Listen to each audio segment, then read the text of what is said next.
My name is Chris Claremont. You're watching Omni X-Men.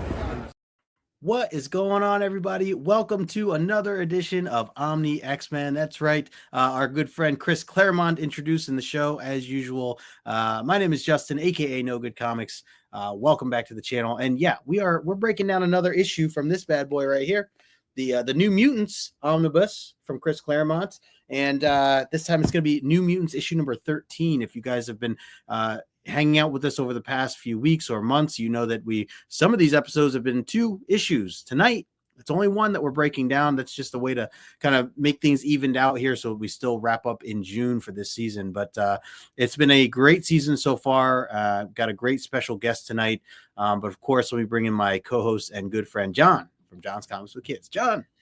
Hey, yes, doing it up classy tonight. Just a single issue, friends.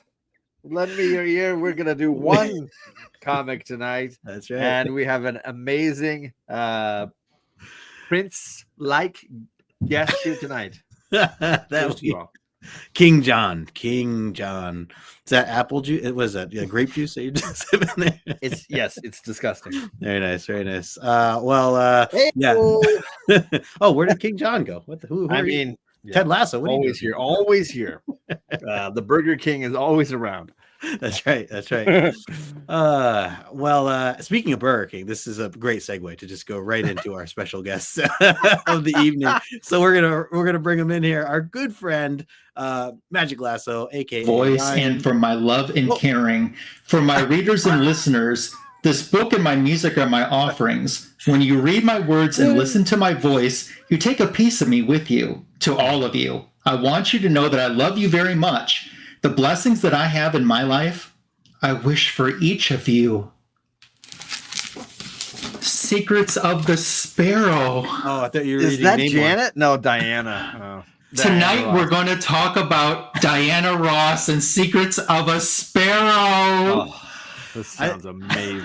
Wait. We need clarity on why I segued over to you, because he brought up Burger King and all that. Guys. Show us your drink there, Matt. You talked about the Burger King, and I showed you the Queen. You did. You really did. Well, that's fair. My drink. Here's my drink. Amazing. Yeah, I don't know what John drinking tonight, but yeah, what's in this? I don't know. Not topping Ryan or I. Secrets of a Sparrow. Yeah, that's This show is already so off the rails. It can't possibly come back again. I love it. Oh, we're just getting started. Fasten your seatbelt. It's going to be a bumpy evening. This is one of the few times King John's ever shown up on somebody's channel other than Tony Sanders too. So, wow. Callie's going to ask some little money, I think, from Justin for that. Yeah. Callie's in the chat. He's watching over. He's going to be like, representation wise. Yeah. Not good. My bad. Well, appreciate you guys. For those watching right now, if you're not following Ryan Magic Lasso, please do so. I put his information in the description below. Ryan, we appreciate you, dude, as always, not just for joining us, but for always hanging out with us each and every Tuesday, always in the chat. I have a question. Yes. Oh, geez. Why do I only get one issue tonight? And everyone else got 2 issues. Why do I only get one? Why did Ryan pick one issue tonight? Here's what happened. We went to people first on and who were like, I want this comic. I want this issue. And we booked them. And then we realized we can't possibly fit this all in one season. We need to start like truncating what's left down. So you had already you and JP, who's next week on my channel, already registered. And we had to then other people were forced to get extra issues, double up. Why did my publicist say that you two could only handle me for the length of one issue? Yeah. I mean, that's a fact. That's just okay. A burden we're willing to bear. Ryan, good to know. Man, you jumped the gun. Here on this show, you want to be last pick, Yeah. Speaking of, we still have a couple of shows available. I have somebody who's looking at the dates right now, so potentially only one more show to fill. I know both of those are for next year, middle of next year. So really throwing a curveball at some community members who've never read New Mutants and just make them dive into this. So I got a person in mind. If you end up having your person come through or whatever, yeah, I got ideas. Okay, cool. Is it like a mutant reading for the very first time? Like a mutant. Let's do that. That's very good. When your back issues are next to mine. There's a lot of clips tonight, guys. A lot of clips. It's good. We're good. For anyone who's interested in sticking with us, through the season, make sure you're also following and subbed up to John, because we go back and forth on each other's channels here each episode. So we'll be back over on John's channel next Tuesday, and we'll have a little bit of a break after next Tuesday. So next Tuesday, and then obviously we have the holidays coming up and the New Year coming up. So we'll be off on those 2 following Tuesdays. So just be aware of that. But yeah, other than that, want to remind everybody too to stick around for after the breakdown of the book. We are going to have our trivia questions from last issue or last episode. So be ready for that. Get entered into our raffle, because you could get a really cool piece of artwork from our good friend Rosko from Geek Out with Rosko. I put his information in the description below as well. He is our featured artist this season. Rosko, we love you, man. Appreciate you. So yeah, make sure you are keep checking out his stuff as well. Let's say a quick hello to the chat before we get into the book.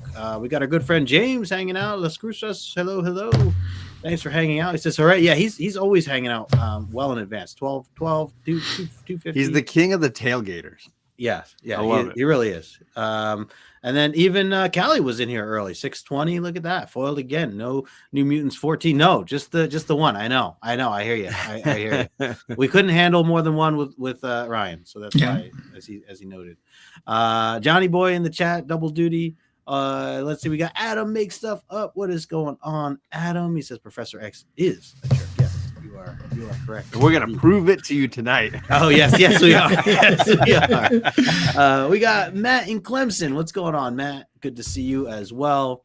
Ryan pulling double duty as well. We got my man Conlin Comics in the chat. Stevie, what's going on? Happy Tuesday and happy holidays to you. We got Dan Alvin in the chat. Says this is on at the exact time another channel is reading through my favorite run of Uncanny X-Men. Saying, oh wow, I wonder what channel that is. That's cool. Very cool. Well, appreciate you swinging by here, my friend. We got Inja Binja in the chat. What's going on, Inja? Inja. Let's see. Oh, the chat just jumped on me. We had Roy Kirk. We got Callie. We got Joel the Geek hanging out with us. Seasons Station. I like that. Seasons Station. Let's see. Scrolling. We got Fable. There he is. Station Fable. Good to see you, brother. Just had him on the show. We got Damien, Sleepy Reader 666, hanging out in the chat. What's going on, Damien? We got my Nightwing and One Piece brother here, JP. What's going on, JP? He's our guest next week. Oh, okay, perfect. Right before the holidays. Yeah. Be ready. Yep, I love it. Did I reach the bottom here? I did. All right. You did. Well, there we go. You survived. Yeah. Thanks for everybody who's hanging out right now. We got 13 people in the chat. If you're watching the replay, appreciate you as well. Smash that like button if you haven't already. John, I'm going to pass it to you before we get into the books, because I know you have some questions for our good friend Chet's Ryan. here. Yo, there he is. The man. What's up, chat? Yeah, I knew he was going to bring up some Juan Soto. Blah, blah, blah. Good to see you, chat. All right, Johnny boy.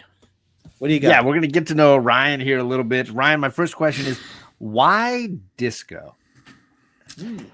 That's a great question. And before I answer it, I'd like to sing a song off of my new album. By the way. Why disco? Why? Because I mean, that's an easy answer. Okay. Because it's the underdog. And who roots for the underdog? Me. People said disco is dead. Disco will never come back. Disco was huge for a while. And then they said it was dead and it would never come back. And now, with the resurgence of pop culture and nostalgia, disco might have died, but it was resurrected as if it was a mutant. You think it'll be born again? It already has. Disco born again. It's been born again in the terms of nostalgia. Okay. Can you name one thing that you feel like should be considered deader than disco? Yes, I can. Okay. Oh, did you want me to nail it? I mean, I thought the question was, could you? John, question number 3. Continue. Yeah. What is it? Yeah, I could. What's deader than disco is... Yeah. Well, maybe it's because, Halloween wasn't all that long ago, but someone once asked me the worst thing that I was ever given as a kid trick-or-treating, and that thing is deader than disco, and that is my I like Ike button. That is pretty old. That's pretty dead.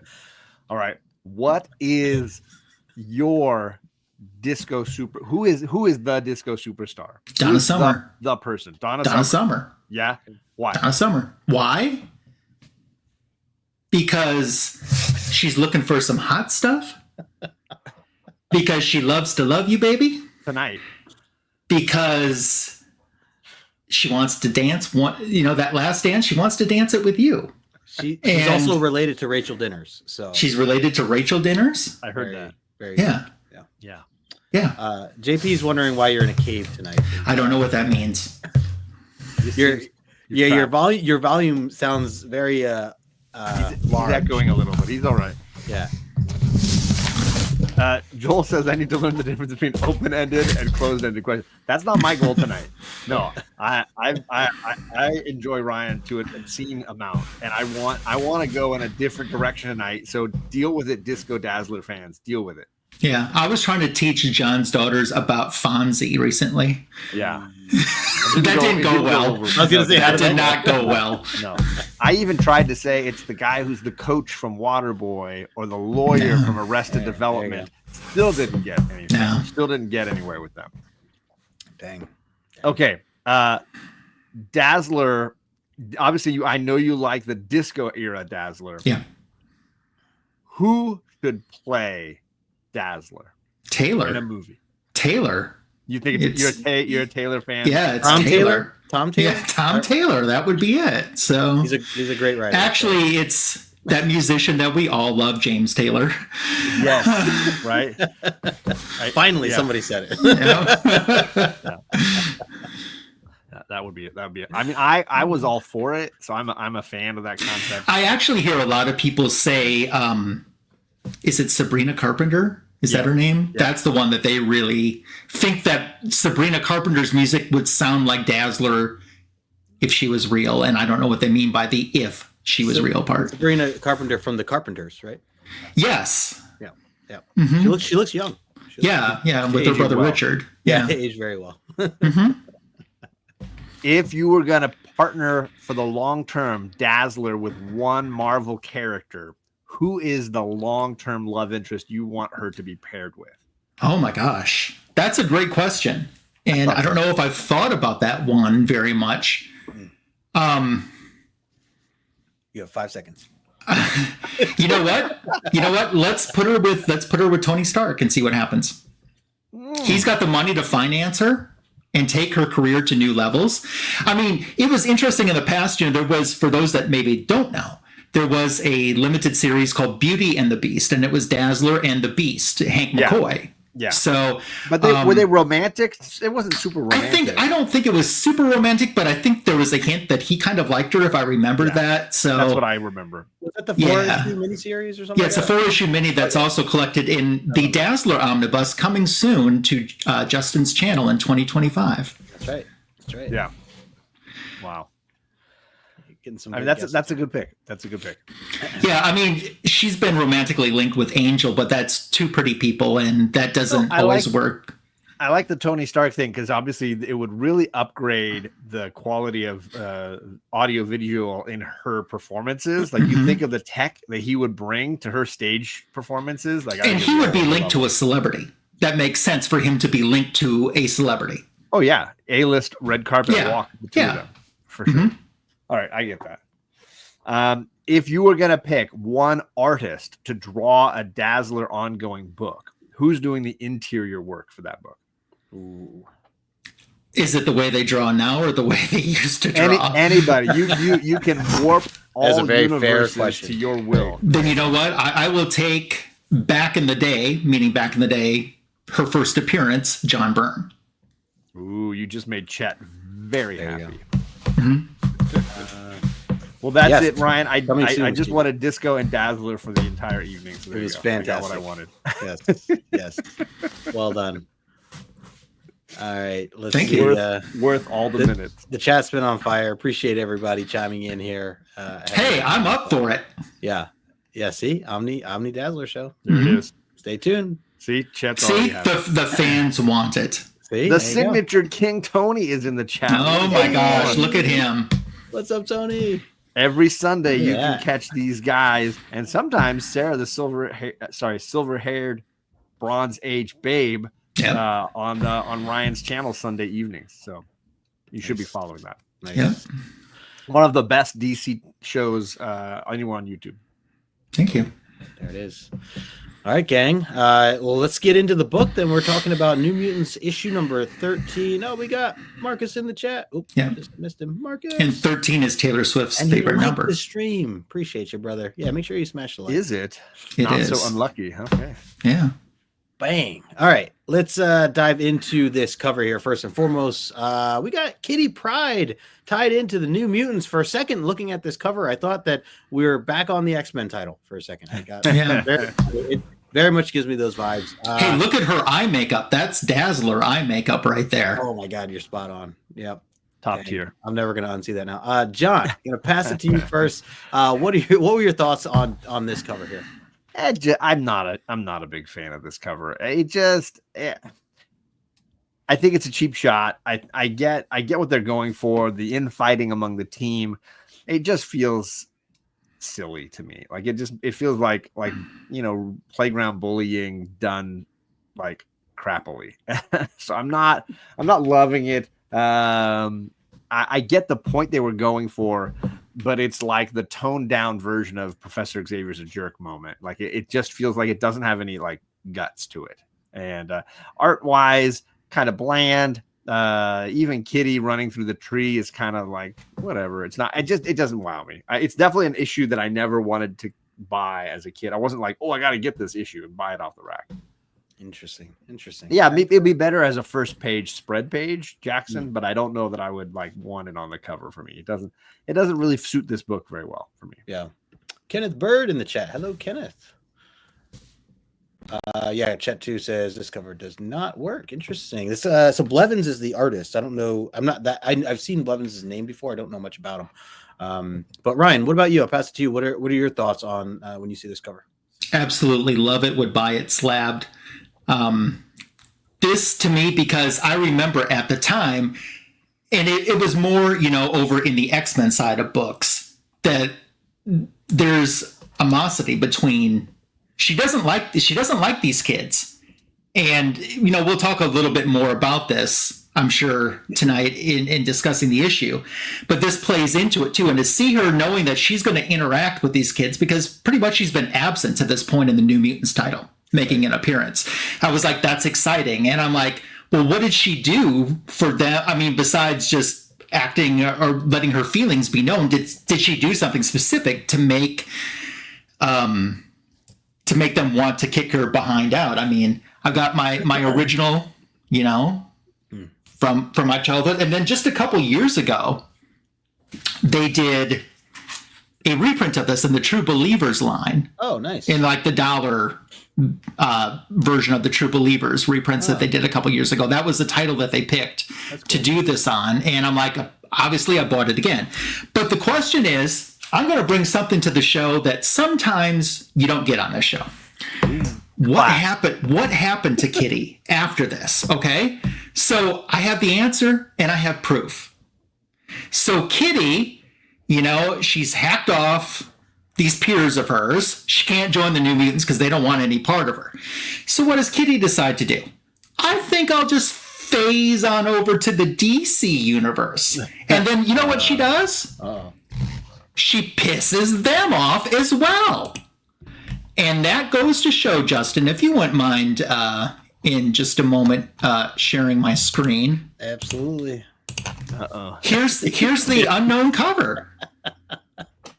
We're getting there, JP. We're getting We'll get into the book eventually. Yeah. What? Forget it, Kitty. You're not good enough for us tiny titans. Look at She the pissed fist off the from Teen Titans. Nightwing got the fist going. See, Starfire's got her fists going too. I've never seen Donna Troy look that mad. What is Beast Boy wearing? There is no Beast Boy. That's Aqualad. Aqualad. Wow, it looks like he just has a thong on. I can't quite see his armor. That is quite a costume. So that's what happened. Yeah. She can't go anywhere without hacking people off. I mean, she's kind of one of those. It's constantly changing her look and her costume and her name. And what do you call her this week? I get it. You're saying she's easy to bully? Is that what you're saying? A drama queen. That's what I'm saying. So there you go. Love it. Nicely done, Ryan. Nicely done. Thank you. Well, I am very split between you two, by the way, and I'm really happy that Ryan, you shared what you shared because I really like this cover. I think that this is one of the best covers we've seen from the New Mutants, like the main series so far. Wow. And this is one that, to me, as I'm flipping through, it always stands out to me. And as I said before, it kind of gives me the main series kind of vibes. And again, I don't know if maybe that's just because it's Kitty Pryde on the front cover or what the deal is, but I really like it. I even like how Danny and Cannonball are drawn. Like I like the artwork on how they're drawn there. And anytime that we get to see Kitty Pryde actually like using her abilities and it's on a front cover, I'm a fan of. So whether it's through a wall or in this case through a tree, more of that, please, for sure. So I'm with you, Magic Lasso, on this one, and I'm gonna have to keep an eye out for that True Believers now. So I think I do have a regular issue, but don't you believe the red background adds all this intensity to it? Like it makes the moment so much more heated too, besides what they're saying. So it's awesome. Yeah, absolutely. See, John, you're going and breaking Fable's heart, man. I don't know what I'm doing. Yeah. JP seems to agree too. He's like, Ryan the bully tonight, huh? Unexpected, but dealing with John can do that to you. All right. I feel you. King John. He's been winding it up tonight. He's been watching out. I guess so. Leave Kitty alone. Did I miss Bobby? Bobby Station. Hey, Bobby. See you, brother. He goes, the whole time Kitty Pryde was a jerk. Yeah. Yeah, the twist. She was the problem all along. So we're going to disprove that tonight. Be ready. Professor Xavier is the jerk. In fact, I'm wearing the wrong shirt tonight. Here we go. Yeah. So, all right, let's get into it then. Let's kick it off. So right off the bat, we have where we left off with Amara, who has now been rescued from, or the whole team now, out of the woodwork of Nova Roma. And, she's been asked to come live with the New Mutants and stay with Professor X so that she can learn how to control her abilities and also just stay away from Nova Roma, which is still very much a mess. So we have that. We have the team kind of passing her along, welcoming her. We get a reminder that, she's not from the 21st century. So for her, like all the technology and all the details that come with, like she's very new to all this stuff. And we're going to get more into that here in a bit. But just right off the bat, she's very taken by her surroundings, the clothes that everybody's wearing, all these different things. And as they go walking off, the rest of the team, we get this nice panel of them kind of being concerned and saying, hey, we got to make sure that we're here for her and that we can help her. Meanwhile, Professor X is kind of showing off his skills a little bit. He's talking and he's using his mind abilities and she's like blown away by it. They make a room for her that's kind of rebuilt out of the room she's used to staying in, that using some of the things she's brought with her and replicating the rest of it. So trying to make her feel at home because again, she's very much out of her element. But she is concerned. She goes, hold on. So can you understand my mind? Can you read my thoughts? And he says, well, I can, but I'm not going to, your thoughts are your thoughts, and kind of gives the whole spiel of ensuring her that he won't be tapping into her mind without her permission. And then she kind of has some time by herself where she's, again, very concerned about where she is, this whole new world. And with that, feeling that she's very much out of date on things and starts to set off a little bit, similar to what we've seen in recent issues of, the floor breaking up and, her abilities coming to life and her not quite having, control over it. And then, of course, Professor Professor X there, kind of noticing that, and says, okay, I think I need to have a rapport with her and just keep an eye on things, because clearly she's, a little bit of a mess and is learning still, and doesn't have full control over everything. So that little bit of an earthquake there shook things up right off the bat. But John, going to start with you. What are your thoughts on the opening introduction here, getting Professor X and Amara? This guy, man, this guy. I'm just saying, gang, let's just be real tonight, okay? Oh, God. Those of you Xavier apologists, this is the book to read and recognize the hypocrite that we're dealing with here. What does he do? He mind scans her and completely replicates her childhood bedroom, and then immediately says, oh, I value privacy. I would never pry into your mind. I just freaking stole an image from your mind from afar and then recreated your childhood bedroom, and then I have the balls, the unmitigated gall to look you in the eye and say, no, I value privacy. I will never pry. I just freaking did it, but I will never do that. I'm not that guy. Then after saying that, she has issues with her powers, and he says, oh, I guess I'll need to have a rapport with her. Not, I'm going to tell her, hey, would you mind if we created a connection so that I can help you with your powers and this fear that you have that you're dealing with? No. Without telling her anything, he is going to create a link to her mind and then be able to control her if he needs to. What the ever-loving F is this guy doing? This guy, seriously, this guy. There it is. If you are an Xavier apologist, you need to read these 3 freaking pages, because it's right here, gang. It's all right here. And this is we're just scratching the surface, folks, but it's right here. Johnny boy, you nailed it. I don't know what's in that grape juice, but I love it. It's truth juice, brother. Truth juice. It says, I drink and I know things. That's what I do. Tyrion Lannister knew it, and I know it, and now you're going to know it. That's amazing. And didn't I tell you I had a gift for you? That bottom corner there. See? I'm saying Will Ferrell and I, we're feeling it. Yes. Great explanation. Ryan, want to get your thoughts there. What do you think about this introduction with Professor X and all the shenanigans he's pulling? When I looked at the first page and started rereading the story, this was me. Oh, he's pissed again. You're like, what now? I'm like, surprise. And then that kind of went through many times as I read the issue. I don't know how to top what John just said, and it's just the truth. So,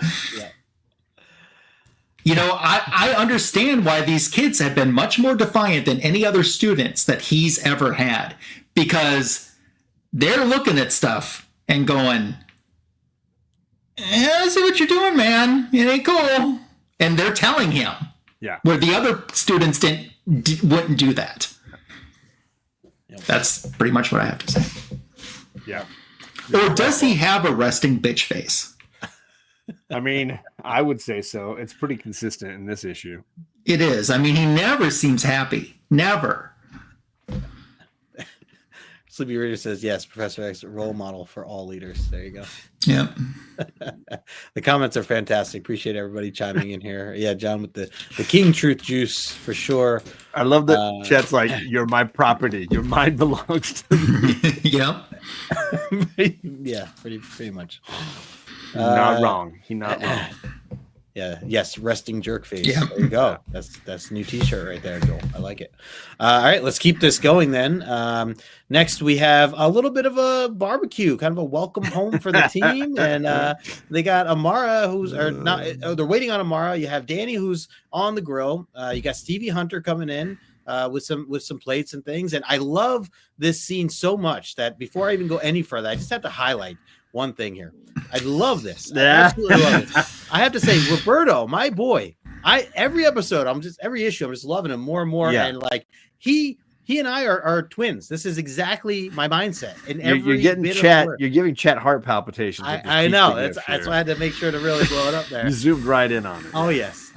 Yeah. He says Danny's like, yeah. Or someone would step up essentially for barbecuing, and he's like, I'd rather just stand out for pizza or Chinese food. 100% every time. I'm a dialer, a pizza dialer pro. And she's like, oh well, you're just getting out of the chores of helping out and doing your part and all this stuff. And he says, and I say this all the time, he says, I'm willing to cook, Danny. If you're willing to get risk food poisoning. It's so true. So true. So anyways, gonna move it forward here. But yeah, so then we have Amara who comes walking in a beautiful white dress, a little over the top compared to everybody else. And she sees that. She's a little embarrassed by it. They're backyard cooking and Danny's wearing a chef's hat and like chef apron. I don't know that there's a dress code. I don't know that there's any code. No, but definitely no code. But she's a little bit more on the luxurious side. But it doesn't bother Berto because he's very much a gentleman and seems pretty flirtatious as we see him always be around girls. And I noticed that Danny gets a little jealous. She says, "Hey, he's never like that with me. What's going on with that?" Meanwhile, you got our good friend Sam Guthrie who's flying in with some drinks and sees Amara and is like completely stunned, like, "Whoa." Like, who's that? And he comes flying in. He goes, well, this is a perfect time to kind of show off and get her attention. And that didn't really go so well. He kind of tries to do some tricks. Professor X even says, hey, knock it off. You're not that good, dude. You're going to crash. And sure enough, he crashes into the floor. And then it gets all over her dress, which happens to be her mother's gown that she was giving her. She's very much heartbroken and runs off. Not the first time she runs off in this issue, but the first time and not the last time, I should say. She doesn't run off in this issue, but and then she erupts. The ground breaks because of her anger, not being controlling of anything, and a tree sets on fire. And Roberto is able to just save the day by throwing that thing before it hits anybody like Danny. But so that's what we get here. Ryan, I'm going to start with you. What's going on with this? Your thoughts on the barbecue? So I see Conlon mention this, and I was planning to mention this before he did too in the comment section, but that is the best use of a chef's hat that I've seen since Boyardee. And she wears it well. I watch the scene. I see her come out with the, in that nice white dress, and I thought, well, I get it because she doesn't know what the dress code's going to be for an event like this, so I get it. And then when I see, Cannonball come trying to, impress her and failing miserably, I'm like, that sounds like me trying to hit on somebody. And then, but what really got me, honestly, was, I know she's angry when she says this, and you can tell that this is just one of her thoughts that it went in her mind and out her mouth. She says, Dolt, that was one of my mother's, one of the few things of hers she left me when she died, and you ruined it. And then I thought to myself, oh my gosh, she was going to wear something that meant that much to her to try to be with her friends. And, and I was like, I really felt for her. Yep. That's a good point. So it's a great point. And I do like Roberto too. The more I see Berto in this series, I remember back in the day in reading this, I really liked Danny and I liked Sam a lot, but now it's more Berto, in my rereads. So, but those are my thoughts. You said you like Sam a lot, like Sir Sam a lot? No, just Sam. I had to throw that there. My man Cheddar, Chris, what's going on, my friend? We just had a great stream hanging out with him over on Colossus Collector last night. Thanks for hanging out, giggling at the gifts. I worked hard on these gifts. John, we covered this, right? John, did you get your thoughts? No, I'll chime in a little bit. Yeah, let's hear it. There's a lot of bad choices. I really don't think Amara's dress ranks for me. Like, Amara's dress, if you really look at it, it's very simple white dress. It's not she's not dressed like the Queen of France here. If you compare her to Stevie Hunter's dress, very similar. Just the length of the skirt, really the only difference. Stevie is dressed similarly. Why are we harping on Amara, and why is it this showstopper? I'm looking at Danny in that chef's hat and questioning a lot of other things. I'm also wondering about the guy bringing the sodas is gonna do loop-de-loops. Nobody's gonna be able to drink that shit later, man. Even if he wasn't doing those loop-de-loops, it's gonna be all shaken up. every single soda is gonna blow up in somebody's face. Right. I'm glad he spilled them. I'm glad he dropped them all because that was undrinkable beverage time, folks. That was absolutely a fail.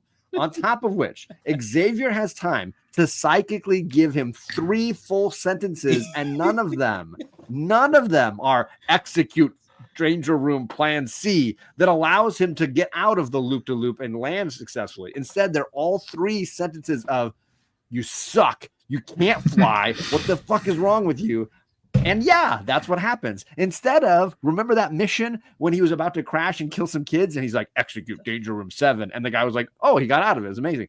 So no useful information. Instead, the teacher just basically gripes on him for 3 full sentences and he crashes and spills the juice all over Amara. Then, instead of using the psychic rapport to help her with her clearly burgeoning power and struggles, he lets her run off and launch a volcano in the middle of the property. What are you doing, Xavier? You just said on the previous page, I'm going to make a rapport to help her with dealing with her power. And now you're letting her create a volcano on your property. Danny almost dies. She almost I'm saying, and he doesn't do anything to save her. He's just like, Bobby will figure it out. Because Bobby's got to pick up everybody's trash. That's what Bobby's doing. MVP Bobby. My other frustration is Bobby's like, oh my gosh, there's a volcano here. You know what I'm going to do? Rip this tree out of the ground and throw it in the lake. Like that's my solution to the volcano is I'm going to rip a tree out of the ground and throw it in the lake. And there's so many bad choices. Again, back to my fact, Amara's dress doesn't rank. It doesn't rank. It's not top 5. It's not even top 5 problems. I'm just saying. This is the episode. Get your popcorn, JP. I'm going to tear me some Claremont tonight. I'm tearing me some Claremont. Be ready. I love it. Get ready. All right, let's keep it going then. Meanwhile, we have you know what? I left one page out I was going to mention. But yeah, so she ran off basically. We get the gist. It was just her crying. It was her crying. Rain following her. Yeah. So meanwhile, we get a little flash forward to Sebastian Shaw, who's hanging out with Mr. Henry as they're putting together the new prototype of the Sentinel here. No pink and purple this time around. A little disappointed in that, but they're trying to go with this new blue. I don't know, blue gray. Not really feeling it. But he's trying to show Sebastian Shaw like all the new updates and everything, and it malfunctions. It blows up. It malfunctions, and because they had no control, Henry has to actually blow it up, and he's furious about it because it's $5 million a robot, and for whatever reason, his team at the controls could not actually take control of the robot itself. And so the only backup plan was to actually self-destruct the thing. So he was very angry. Meanwhile, we find out that is a couple of mutants just toying around. And technically, this is Doug Ramsey's first appearance, is what I had noted here. And again, I'm getting a little mixed up based on when we saw him in the X title. So that's where I'm like, well, is it his first? Is it when did he come? When did we really see him? But at this point, no one really knows that he's a mutant. And on top of that, Kitty's trying to keep her own secret of, being a mutant away from him. But yeah, it turns out that it was them that kind of hacked the computers and took over. I mean, they're pros. They're essentially pros at this point, working the computer system. And so much so that, they get hungry. They take a break. They go back downstairs. But yeah, very interesting little scene between these two. And, learning a little bit more what they can do. Meanwhile, Kitty remembers that she has trading class. She's got to meet Professor X because it's time to go to the danger room. So she realizes she's late. She sneaks out the back and uses her powers once she's to the back gate, kind of goes through the wall there. And that's where we get that clue that, she's not trying to show Bobby. I'm sorry, not trying to show Doug. But yeah, so a little bit of everything going on here. John, what are your thoughts here between the messed up $5 million robot and the color scheme? What is going on with the color scheme of the robot? There's a lot of vibrant colors. This better be part of your rant. It's the 80s. No, my rant is on 2 80s movies. I'm talking this first bit here is straight RoboCop, like straight. Oh, yeah. Here they are. I've got my robot. I'm going to bring in and test drive with my entire executives in the boardroom. Here, and point a gun at the robot. See what the robot does. Oh wow, it's telling you to drop the gun. robot's malfunctioning. It's going to kill you now. It's going to shoot you in the middle of the boardroom. It is straight RoboCop. This moment here, this like, we made a $5 million robot and we're going to blow it up in front of the people who paid to make it. And then the second movie, Adam, is facts. It is War Games. We get our own Matthew Broderick moment here where Doug is basically hacking in and playing, would you like to play a game of chess? With Henry Guyek's Sentinel robots. Spot on. So as a War Games and RoboCop fan, I got so much vibe out of this. I was laughing my butt off. But I don't know what came first, the New Mutants or those movies. Oh. I think this dropped before both of those movies, but still, I'm here for it. I'm here for it either way. So they took the idea from Claremont. I mean, maybe. Wouldn't be the first time. Quick hello to, we had Rod the Rican hanging out in the chat. Good to see you, Rod. And we had Shop for Comics hanging out as well. Made a great illustration with John, or for John, I should say, with Storm. Loved it. Absolutely loved it. Yeah. And Rod went live today and was challenged by the great Legend to do 100 push-ups on his live stream. Ooh. And Legend dropped a $100 super chat into Rod's live stream. And Rod was doing push-ups on the floor in the middle of his show. It was phenomenal. If you missed Rod's live stream from earlier today, you should check it out. You should really check that out. Jabroni would have loved that. And Rod, you've got a wrench. You can drop your link for that show today because it was worth it. You did 26. Yeah, feel free. You just did. He did 26 on the fly. Just amazing. Pow, pow, pow, blasting them out. I'm sore just thinking about it. That's amazing. Well done. War Games was already out. Okay. Says, I know RoboCop was later, right? It was like 89 or 90. It was like somewhere in there. Yeah. Yep. Fable's got to check that out. I'm not sure if he's talking about War Games or Rod, maybe both. I'd check all of it out. It's all with but finish this show first. I've never seen War Games, so I'm not familiar with War Games. So. It's a very entertaining movie. Interesting. Okay. All right. Ryan, what about you? What are your thoughts here? Were you also disappointed in the boring blue and gray robots, or what the heck? Yeah, that's disappointing. Other thoughts? Henry Guyrick, dick. Yeah. Yep. Sebastian Shaw, what are you thinking? You are a mutant and you're in front of a Sentinel. Dumb. So that's a good point. I wanted to bring that up. I mean, dumb. Wouldn't that thing pick him up and be like, hey, like the dude next to you? Like, you would be the first one it would capture. Yeah. Or kill. Yes. Dumb. Yep. What are Groat chips? What are those? Groat. Groat. Right there, the top you panel. Mean the chips that they're eating the Groat chips. It's a very popular brand. It's a very popular brand, Ryan. You've never heard of Groat chips? They sound delicious. It's Chicago, man. It's a Chicago thing. Okay. It's a very You're up that way, Ryan, aren't you? It comes with a very thick piece of pizza, like a freaking pizza. Sign me up. Yeah. And Professor X in blue looks even more pissed. When he's in blue, he looks even madder. Yeah, the jerk face is back. So there you go. That's my thoughts. Love it. Love the notes. And yeah, there you go, Rod. Thanks for that there. Check it. You should all go back and at least watch the first 45 minutes. You'll be loving it. Yeah. And shout out to the great Legend, man. Roy Kirk says he had the program. Ignore him. There you go.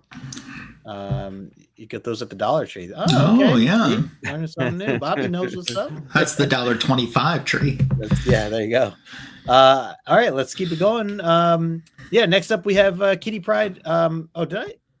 No, you're on the next page. She's still on her way. So he yells at her multiple times. Yeah, I'm like, trip. We'll get into more Professor X is a jerk moments here. You're good. Coming up. So she's running through the woods and comes across Amara, who she vaguely remembers, tries to talk to. Amara basically, yells at her and says, "Get the hell away from me."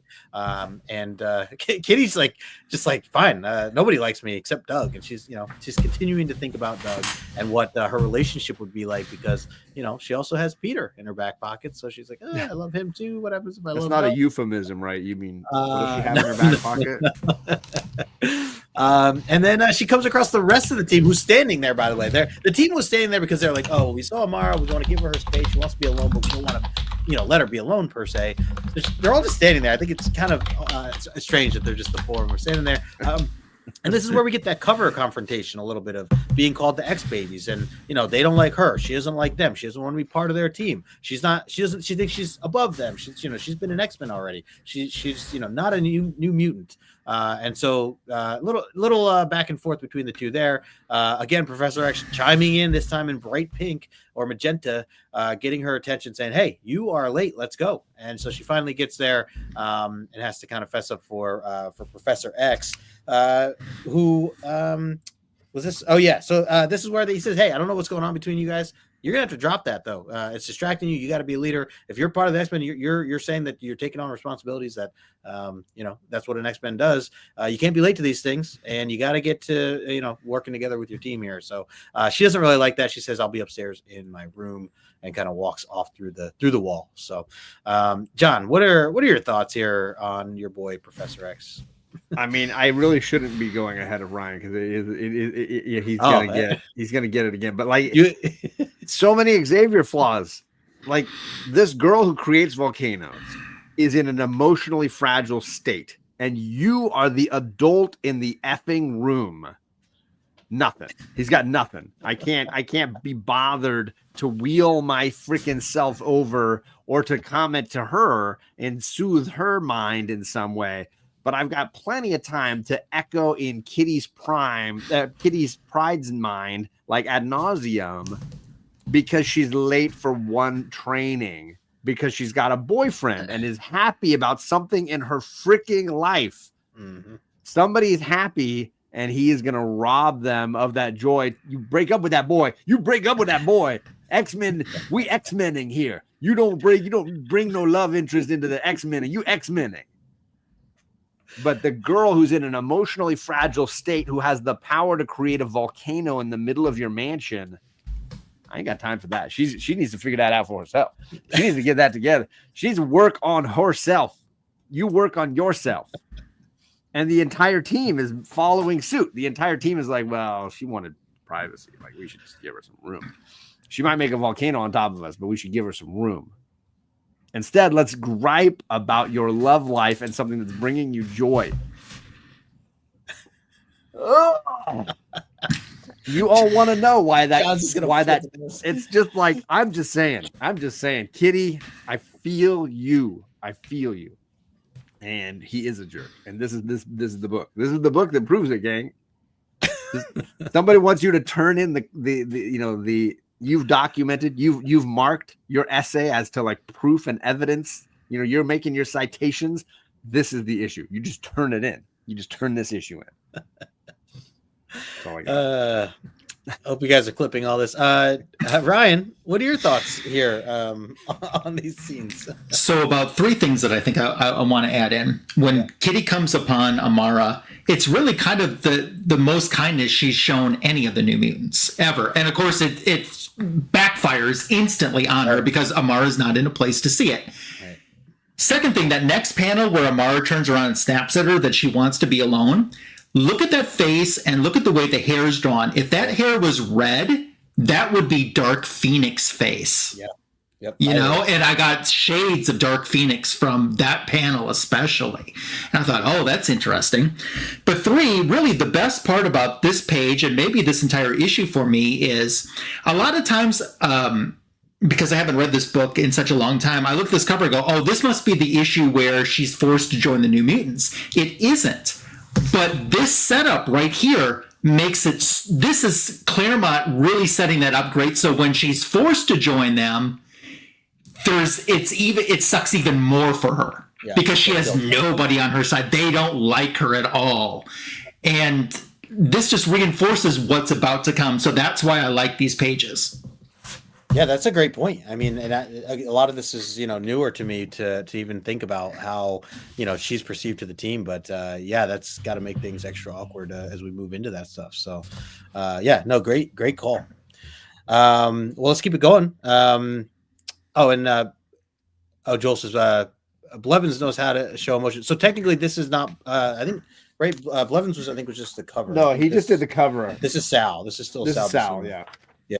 Not Mandrake. So, we agree. And the hot blonde chick. You know what? The artwork and the close-ups of Amara remind me of like the classic, romance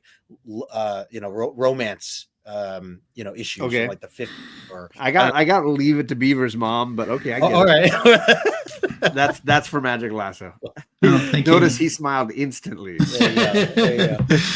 All right, so let's keep it going. Next up, we have Professor X, just kind of thinking to himself here. He has a couple things that's going on in his mind. He's wondering why Kitty Pryde, wants to be an X-Men so badly. He wishes that Amara had more confidence, similar to what Kitty Pryde currently has. He's pondering about the other two that got bit from, what was it, a team up annual 6. You see from Roberto and Rain when they got what was it, I guess poisoned or whatever the stuff was in that issue, and he's like, yeah, I really need to get those doctors to check them out. I'm surprised that wasn't done already. A little surprised. No, he sent them to Rio de Janeiro to have fun instead. Don't you recall? Yes. He skipped all of the phases of grieving for their team member that died. Yeah, and sent them to Rio instead of checking to see what possible toxic chemicals are in their system. Yeah, his priorities a little mixed up here. In this moment. And then he's also just concerned that they don't even want to be part of the team and all these other things. So he's got a lot of items on his mind, and then he has that another kind of mind attack, or he says the scanning wave again. It erupts from nowhere, referring back to 178, which he had broken down last season, technically, I think. Yep. And then the next day, it's the team all working there on their old school computers and kind of checking in on Professor X, like, hey, you all right, man? Like, meanwhile, just a few little thoughts here from some of the rest of the team. Just Sam Guthrie and how he's feeling, talking to Professor X, kind of mentally going back and forth there. And then of course Amara, brand new to all this, she thinks this is like magic. Basically, when she hits the square, the letter shows up on the screen. All this stuff she's blown away by. And then Rain, we haven't really heard much from Rain in this issue, but she's showing a little bit of concern too, with just noticing how well Amara's picking things up. She feels like she's picking it up faster than her, and it all goes back to more of Rain's point of not really feeling comfortable in her own skin and almost wanting to be more in her Wolfbane setup. So just like little notes of things that I found interesting. But Ryan, I'll throw it to you. Any thoughts here between the Lonely Knight, Professor X, or the old school computers from the 1600s? Well, I mean, poor Amara, she's probably just discovered what plumbing is, and now she's got a computer. That's a lot to take in a short period of time. That was so good. So jumping over to Rain, though, I think it's worth pointing out one of the things that are actually written in there. She says, "It's time I faced facts. I am as stupid as I am ugly," which is something that someone of that age might think. That's a very realistic thought for someone of that age. That's dealing with some self-esteem issues. So if only a powerful psychic had a rapport with them and could hear that thought and do something to make them feel better. Mm-hmm. Yeah. If only. Usually, instead of giving them time on a computer or forcing them to take ballet lessons. Yeah, yelling at them probably seems to be a good option. I mean, it's better. It's or letting them create volcanoes in the front yard. Like all alternatives, I suppose. Yeah. Yeah. John, would you like to add anything? Any thoughts here? Okay, gang. Like this, I know this is Exhibit A of many exhibits, but this is a very solid exhibit. I just feel like the instability going on here, like math. Can we just take a math class? They're all on computers in 1984. This literally had floppy disks, like disks that would flop. There's nothing useful happening on these computers. Nothing. They need math and they need guidance, and they're not getting any. Instead, they're just getting this, whatever this is. And I love the Napoleon Dynamite gif. Got to have like more of that. Don't be jealous of me because I've been talking online with babes all day. So many problems. And if only they had a mentor who was connecting with them and helping them guide through the difficult teenage years instead of just lurking over their shoulder. Look at that far middle panel of just an Xavier in like light blue lurking and looming behind Amara as she is like stressed and freaking out about the magic box that she's been forced to play with, instead of somebody just taking the time to help her through the emotional trauma of being removed from an entire life she's lived and have powers that she's never understood and being thrown into a freaking volcano by an evil witch. Like, can somebody just pat her on the back and tell her everything's going to be okay? No. Play with the magic box for an hour, lady. Deal with it. He's creeping. Just chilling in the background. Creeping. Just creeping. Creep. Come on. I have so many problems. So many problems. King John. Hashtag teachers don't teach, I guess. I don't know. I want to say a quick hello to Ruben Guzman hanging out in the Ruby chat. G. Cowabunga. Muabunga. All right, let's keep this going here. Then we change gears again where we're at Stevie Hunter's dance school. They're doing their thing, and Amara's there being introduced to the rest of the team and learning how to dance now. And Rain kind of goes off and showboats a little bit and shows how she can go from a dance move human form to Wolfbane form. And Sam Guthrie just freaks out, says, "What do you think you're doing? You cannot be showing off your powers like that. Don't want public people seeing that and knowing who you are." Amara's kind of questioning that, like, is that a bad thing? I don't understand why is that bad. And then meanwhile gets interrupted by our good friend Doug Ramsey again, who's there to pick up Kitty Pryde. Kitty kind of says, peace. Yeah, I was there. I did that once, got in trouble for it. Don't do it. And Kitty leaves with Doug. And then meanwhile, they go back to Amara having her first Danger Room experience. And that didn't go so great. You see Professor X there welcoming her in. She's talking a little bit about, how this is all going to work and what happens if things go wrong. I'm a little nervous that I still can't control my powers. And Professor X is like, hey, nothing to worry about. If anything, I'll be monitoring the situation telepathically. She goes, wait, so you'll be inside my mind? And she's like, well, he's like, yeah. And she completely freaks out, says that he's a liar, so on and so forth, and storms off again multiple times now that Amara has kind of run off. So I think that GIF is pretty accurate for. 100%, 100% in that scene.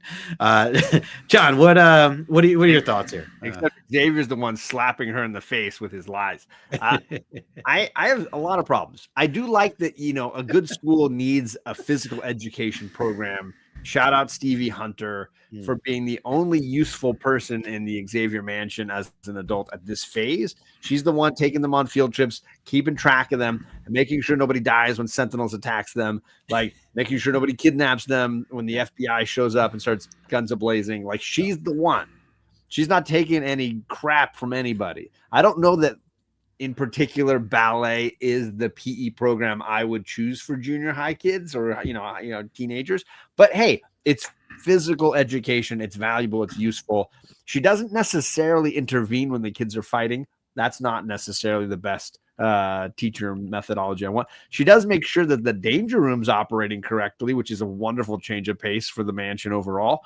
I'm happy that somebody's doing that job. I dislike the fact that yet again, Amara is saying, look, I'm in a fragile emotional state. I need support. And yet again, Xavier's like, I know I've been invading your mind, but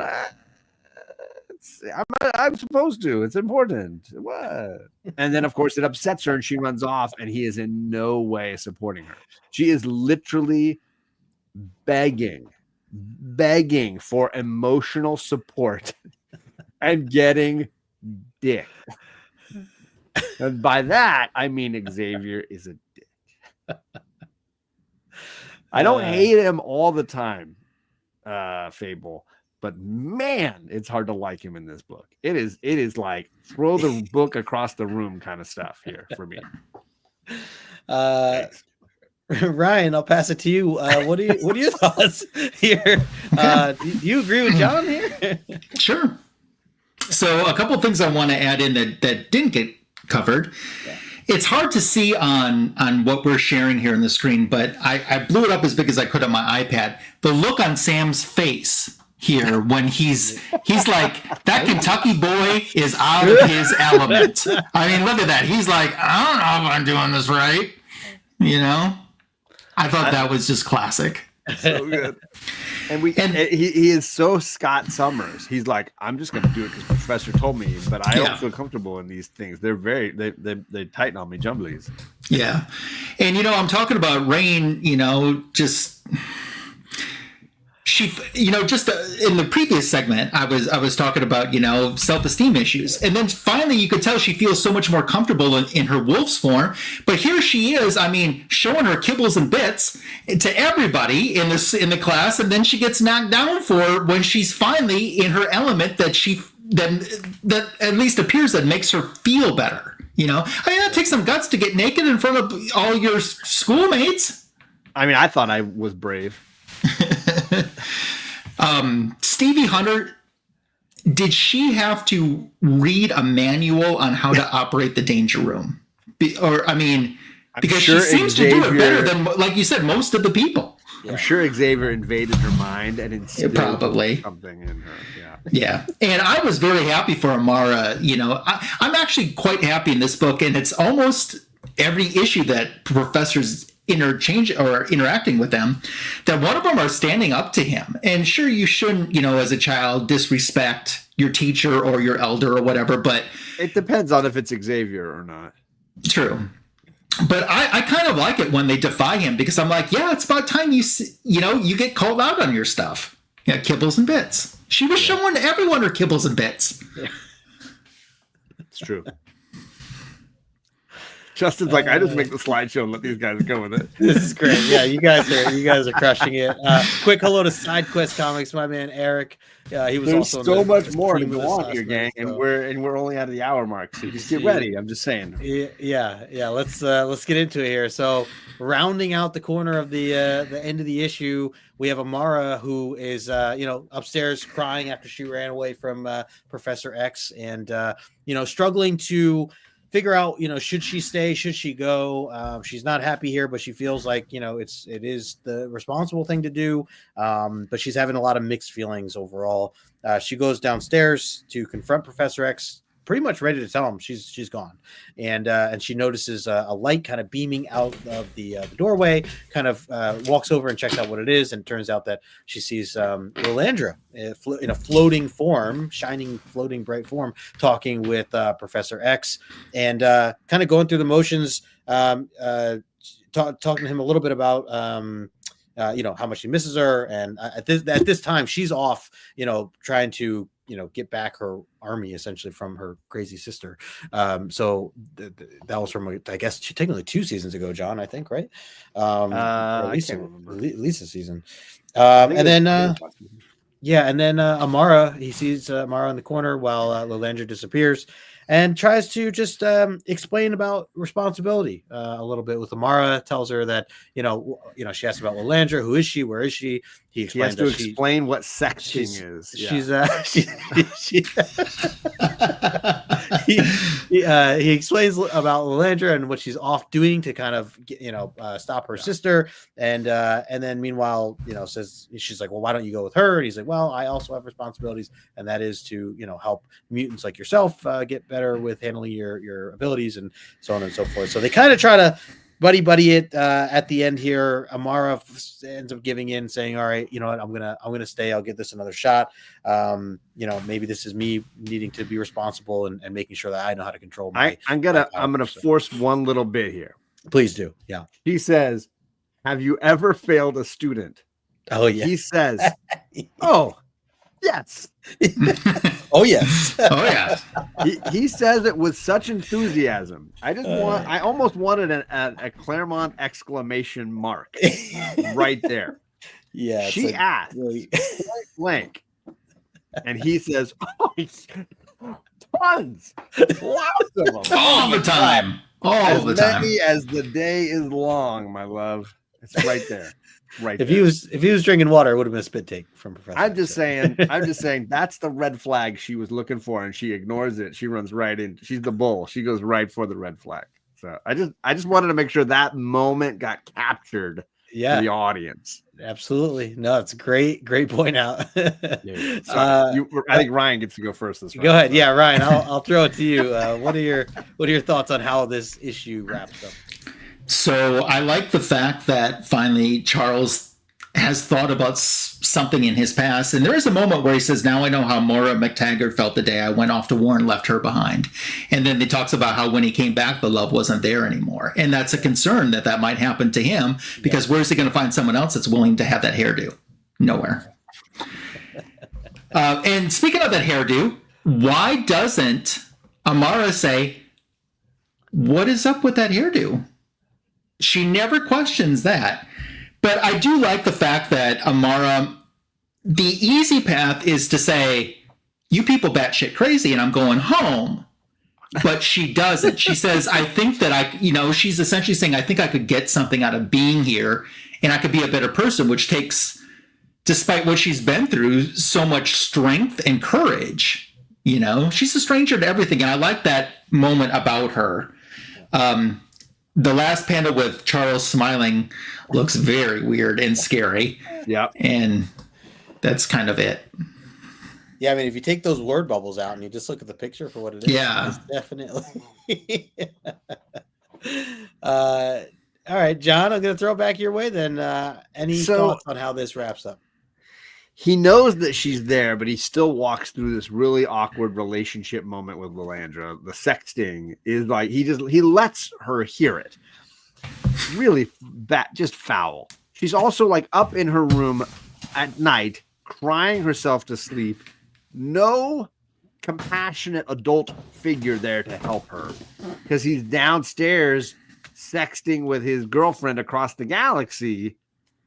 He just got done telling Kitty Pryde, dump that man. You don't need no man. And then here he is talking about, yeah, I went off to war and dropped this chick. And I sent my other chick off to war on the other side of the galaxy. And yeah, I kind of screwed this whole thing up. But take my advice. Drop that man. He's no good for you, girl. Like, I just feel like the educational fails here are magnificent. They are so massive. And the shocking twist for me, she says at the end, you're much like my father. I came to tell you I was going home. Now I think I'll stay. I'll do my best to learn, honored professor, and be worthy of your... What the fuck? You just went through this whole issue with me, Amara. How is that the choice you're making?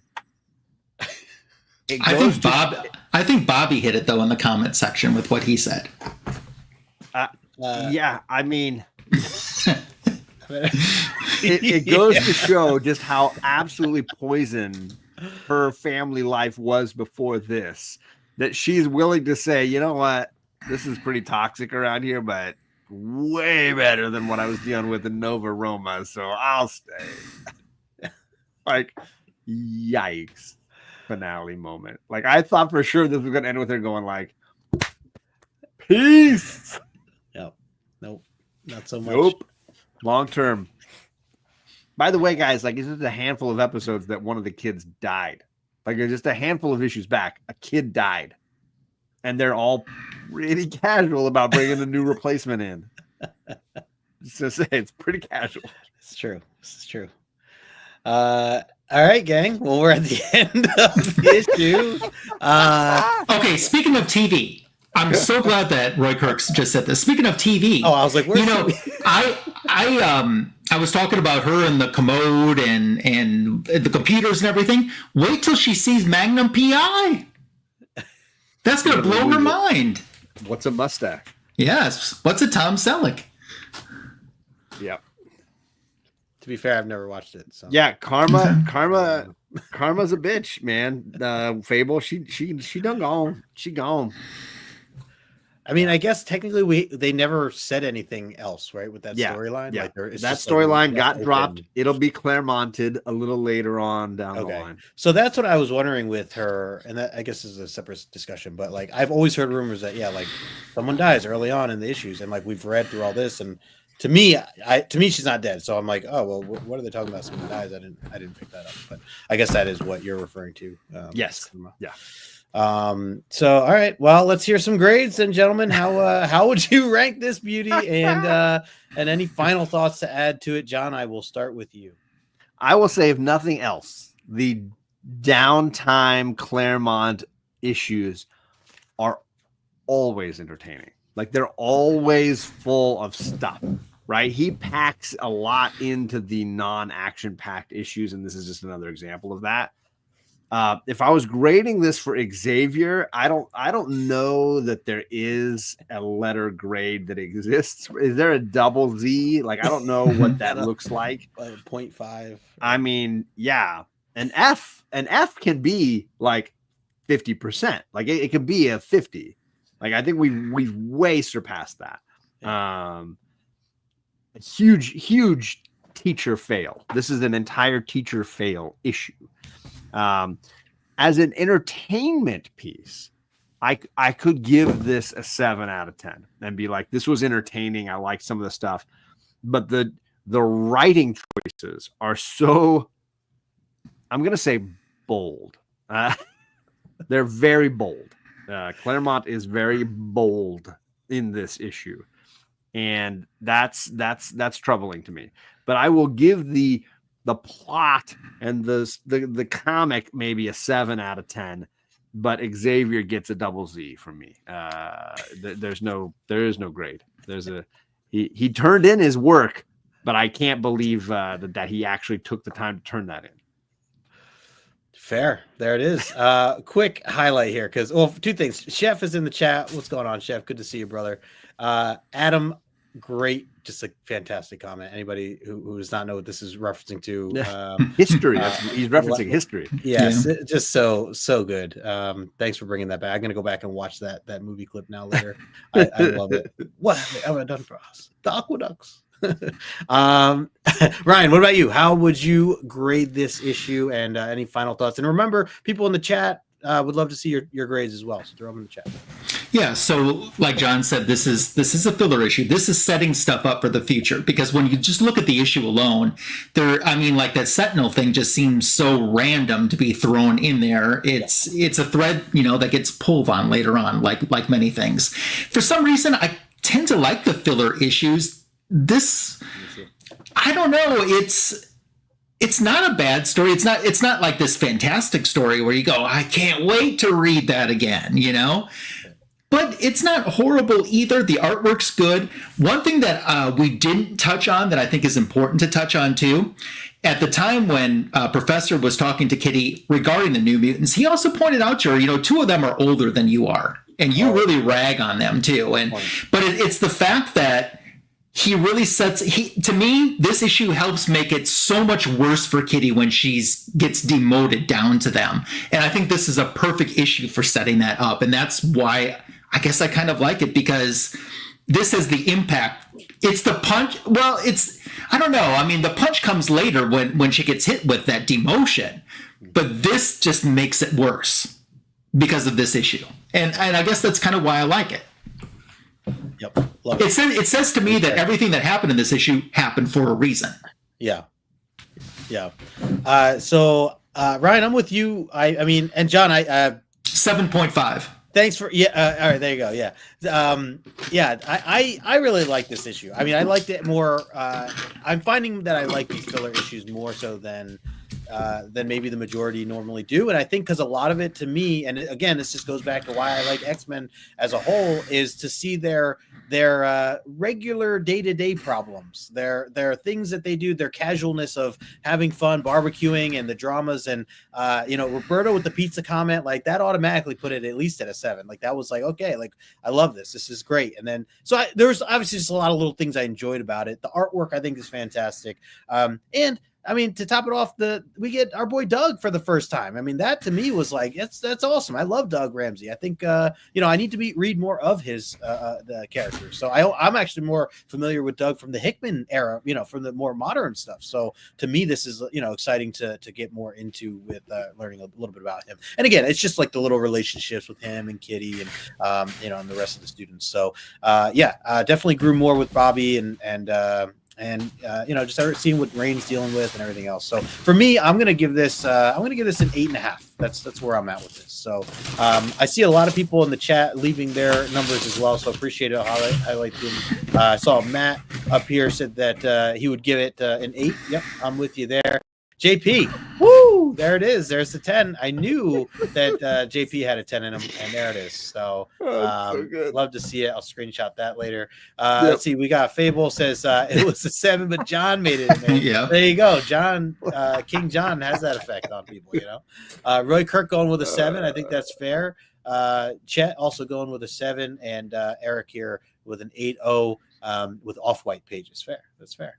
Let's see. Scrolling back here. James also saying 8.0 is fair. Yeah. With you. He says maybe 7.5. All right. Yeah. So I think we're all kind of in that area for different reasons, which I think is great. Yeah. Overall, I like I said, I enjoyed it. I would definitely read it again. So let's see. Joel, good to see you. Appreciate you, man. Says he's got to go eat some Rachel dinners. So. Joel, you'll want to watch the rewind. Yeah. All right, I'm not done with these boys yet. All right, let's move into the money real quick, and then we'll get into the questions here. So yeah, main thing, a 9.8 fair market value for New Mutants 13 was listed at $90. Again, this is from Go Collect pricing, and that kind of covers a full year, so, or on average, I should say. So $90 for Doug Ramsey's first appearance as the key element there, drops to about half that at a 9.6, 142 on the census for CGC for 9.8. But yeah, any thoughts here, gentlemen, on the numbers and or key elements or anything that I'm missing? Oh, what's up, Travis? I think it's a good fair price for a key mutant first appearance in a 9.8. Like I get it. I'd rather personally, it's a raw book all day. I don't know that it's a book that I need slabbed in any kind of way. You just get a nice copy raw and you get a great deal for it. Yep.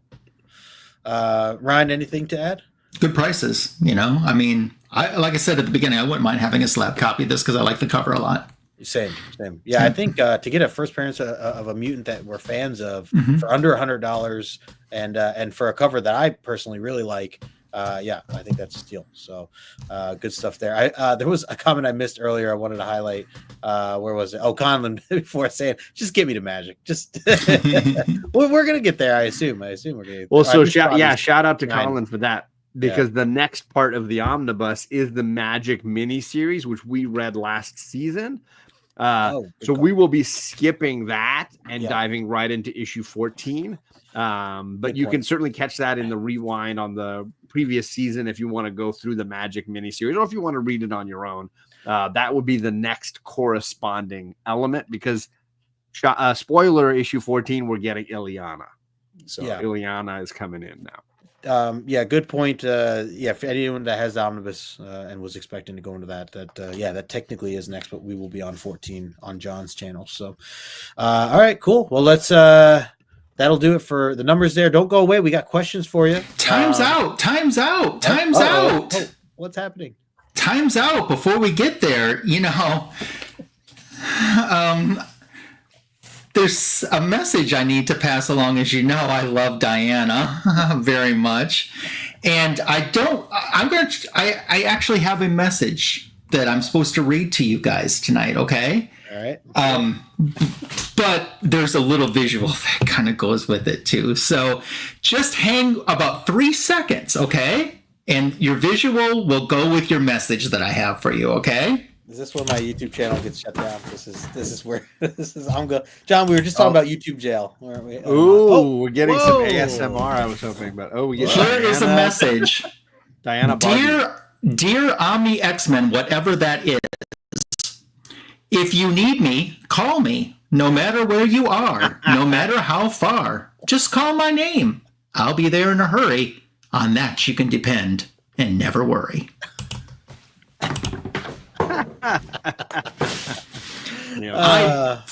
I brought Diana Ross to the show tonight. You really did. Twice. Yes, you did.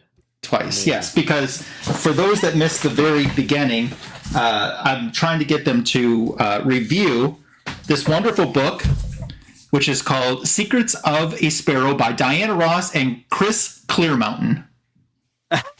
I don't think that's right. No, it's Secrets of the Sparrow. Sparrow, yeah. Right. Diana Ross and Chris Claremont. Clear Mountain. Okay. Yeah. Yeah, that's his handle. Yeah. That's his handle on Instagram. So yeah. Finally, she's made it to the show. It happened. It's all come together. TM says, "What? I didn't have a clue. You like Diana? Art I like Chemist all the Dianas. in the house. What's going on, Art Chemist? Good to see you, my friend.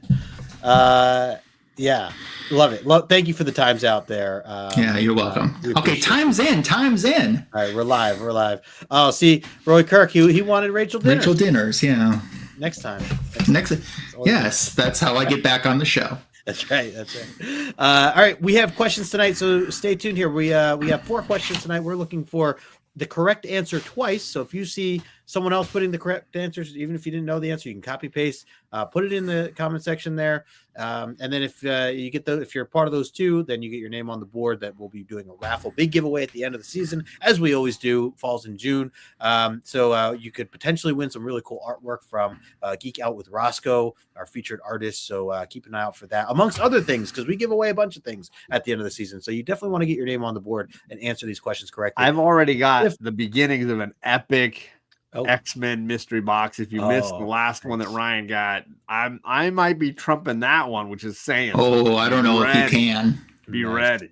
Nice. I don't know if you can. Still trying to figure out a way to get into the raffle myself. But the other thing is, if you don't know the correct answer, you can still take a stab at it by putting the wrong answer and make Ryan laugh. We're looking for funny incorrect answers as well. Another way you can qualify to get yourself on the board. So whichever one Ryan selects as the funny answer per question, you also can get on the board. So with that said, John, I'll start with you, and Roy Kirk's already dropping the line. Appreciate you, my friend. I want to just correct chat. Yeah.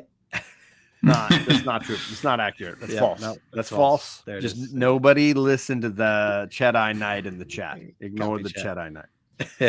All right. My first, we read issues 11 and 12 last week on my channel. And my first question is about the character of Selene, the powerful sorceress in the last storyline. How do the New Mutants defeat Sorceress Selene? How do they accomplish that? Yes. Powerful sorceress we've seen in several storylines so far on this series. How do they defeat her? Tricky. It's a good layup question for wrong answers, too. Just saying. I think you can get a lot of fun out of this one. A lot of fun. Just saying. A lot of opportunity. Yes, Fable, you need to get on this board, my man. We've had some winners who only had one. Holy crap. Art Chemist. Art Chemist. My channel's getting shut down tonight. I feel like I'm just going to write Art Chemist N. I'm just going to write. I don't even know if it's going to. I'm counting Art Chemist as a point right now. Because that answer is. King Johnfrey gave Art Chemist a point before even anything happened. Nothing even happened. I mean, I'm just giving Art Chemist. You just finished the question, and it's just done. Yeah. It's just done.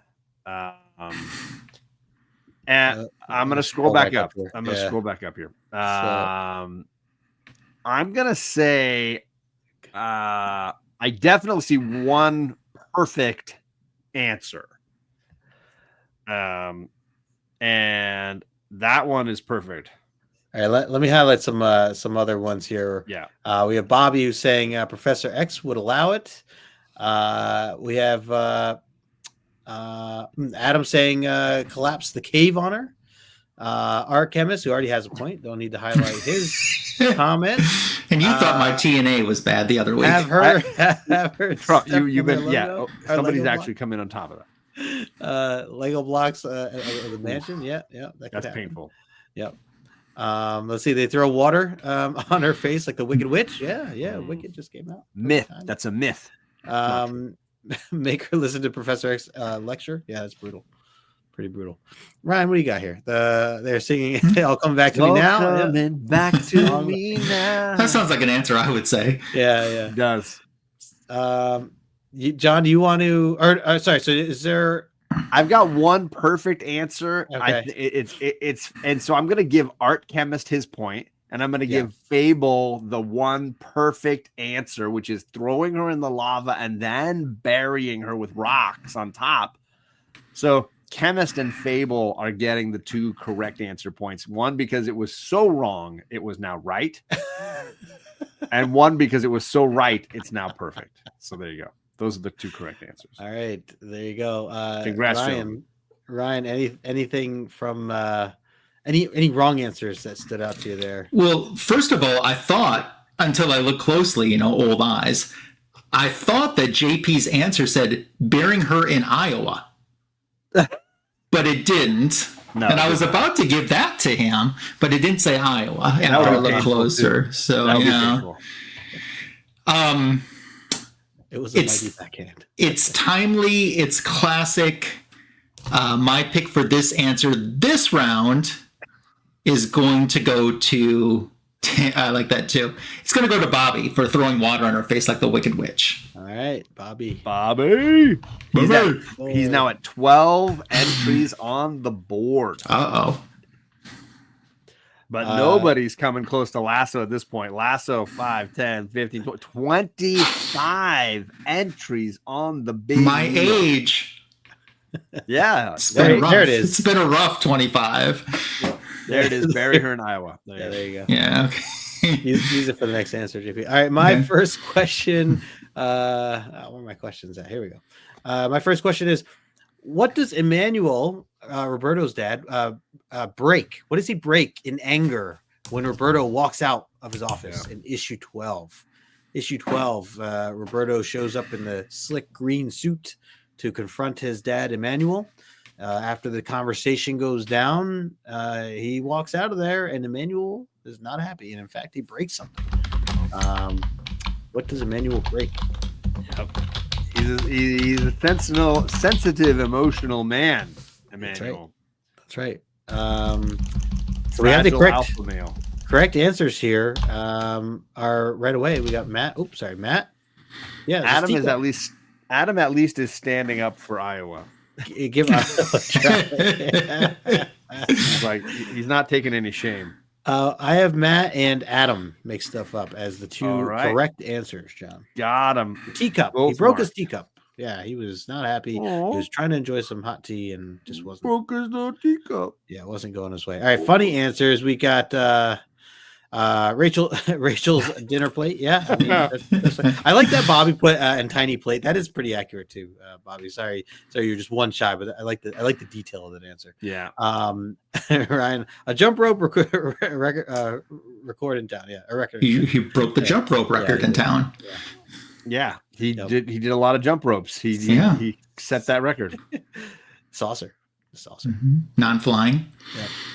The same couch so Samurai broke that they just fixed. Like, dang it, not again. Curse you. Bill Donovan in the chat. What's going on, Bill? Good to see you, my friend. He broke the previous record. Yep, there it is. His Betamax video player. It's classic. Never out of style. His snow globe of Iowa. He breaks his Diana Ross record collection. Dare you? Yeah. Scandalous, Bobby. Art chemist is killing it. One collection down Fables. So glad he spelled it wrong. Men's Warehouse catalog. This is not for my channel. How do you know that's spelled wrong? I'm assuming. I thought you just said you're hooked there for a second. So, Chet says he broke the sound barrier. I mean, could be a thing. JP says he broke Professor X's wheelchair, and he freaking deserved it. I just spelled it wrong on purpose. Yeah, they were probably blocking you, brother. Yeah, probably. Why can't you say flashlight? I don't get it. I don't know. It's weird. Ryan, any funny answers that you'd like to give a point to? Wheelchair. There you go. JP knows his audience. There it is. Broke the toilet because too much spicy food. Yeah, see, you gotta stay away from that ketchup. JP's finally got 3 entries on the wheel. Nice. All right. My last question is in the second issue we read last week, with the ladies go on to a beach in Rio de Janeiro, and they get there's some aggressive Brazilian flirting that takes place. Some men really flirt with Danny and Amara because they're beautiful young teens in their bikinis. But what happens when these Brazilians aggressively flirt with Amara and Danny? What happens as a result of those spicy Brazilians and their flirtatious needs? There's the line. He broke the toilet because too much spicy food in there. Brutal. Life.